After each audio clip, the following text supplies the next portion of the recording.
Well, that ought to get their attention.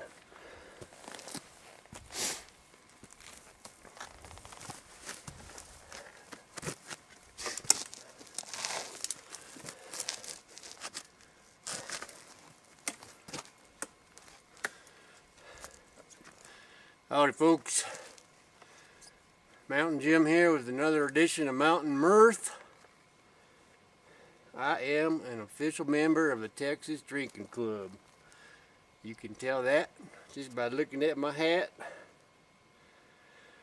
And by golly, I got me a brewski opener right on the inside of the cap.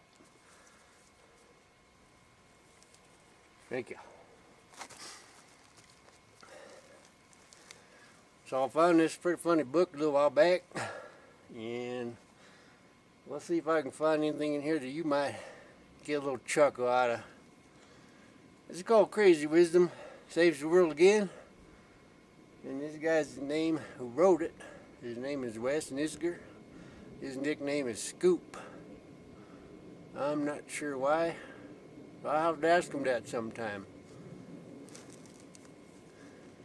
Anywho, now that we've scared all them crazy elk away, let's find something in here, see if there's anything funny. I don't have anything pre-planned this time. I'm just doing, what do you call it, bibliomancy? Whatever mancy suits your fancy, I guess. Yeah, yeah, alright. Yeah, this was good. Chapter 5, the title says, I hadn't thought of that. There's a little quote in here by Marvin Minsky. He's one of them there cognitive scientists. He says, just as we can walk without thinking, we can also think without thinking. I'll have to think about that one for a minute. Anyhow, after years of meditation practice, one of the most significant changes in my life has been in my relationship to my mind. We're still living together, of course, and we remain friends, but my mind and I are no longer codependent. I'm slowly but surely gaining my freedom. And the change in our relationship started when I finally acknowledged that my mind had a thinking problem. It was a heavy thinker, often starting with 2 or 3 thoughts the minute I got up in the morning, and then continuing to think throughout the day until bedtime, when it would need a couple of thoughts in order to fall asleep. My mind produced thought after thought about love and work, along with existential thoughts and trashy ones, thoughts about clothing, food, music, politics, one subject after another, on, and all of it centered around me, of course, which became embarrassing as well as oppressive. All the thinking would not let me be, either at ease, without worry, or in the moment. I began to see my mind as an insecure, selfish, nagging bitch who was stealing my happiness and destroying my life. So for our mutual survival, I decided to seek an intervention. At first I tried analysis with hopes of uncovering the psychological origin of my mind's need to think. Later I got into some gestalt screaming, flailing, and crying, which only temporarily stopped the flow of thinking.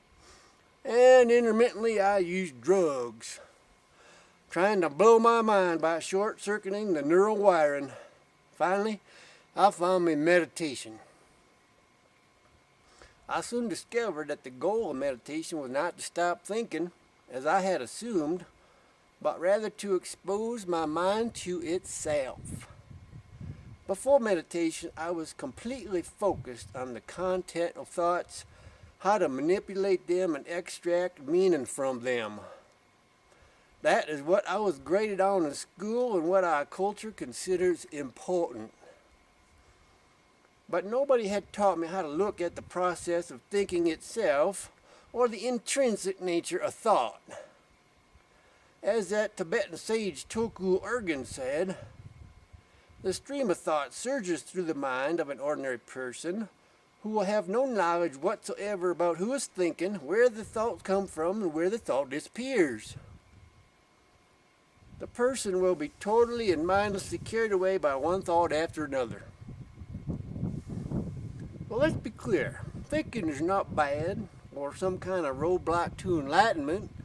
In fact, thinking is an essential tool of our well-being and even our survival.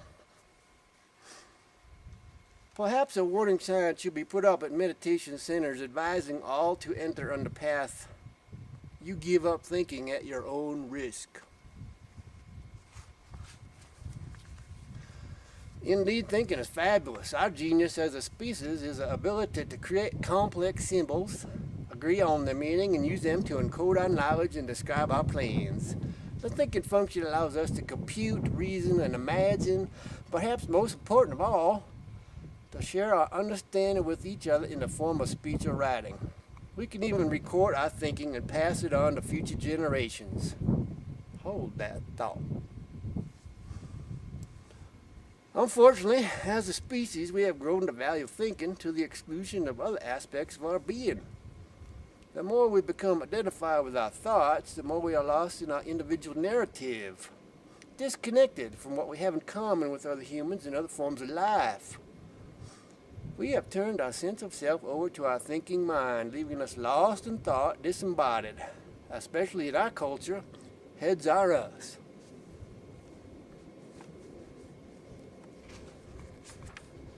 Just try to imagine what humans were thinking 20,000 years ago. I'd guess it was something along the lines of, I wonder who's going on the hunt tomorrow, or the gods want me to put red clay on my face to make the enemy run away. Or, honey, who's watching the fire tonight? Today our thoughts are about medical insurance or the news from around the world or our love life, aka passing on our genes. But the story remains the same. Playing on most of our interior human screens throughout history is an episode of Survivor. When I regard thinking as essentially a survival tool, it helps me to see my thoughts as generic, as endemic to my species, not as I, me, or mine. After years of meditation, and with the help of modern science, I no longer have to believe in or get carried away by every thought that comes along. Now I can turn to the thinking part of my mind and say, sorry, I'm not going to think about that right now. I'm busy. I haven't learned how to stop my thoughts, but I have learned how to ignore them.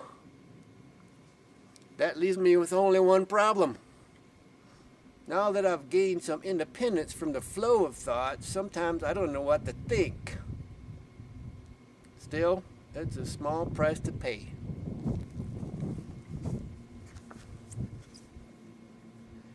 Well, sure, I'm glad you could join me again up here in the mountains. I'm glad you kind of listened this long to that kind of rambling on anyway. So, thanks for stopping by again, and you know I love y'all. And as I say, I'm old hippie say, peace out. I'll see you next time. Bye-bye.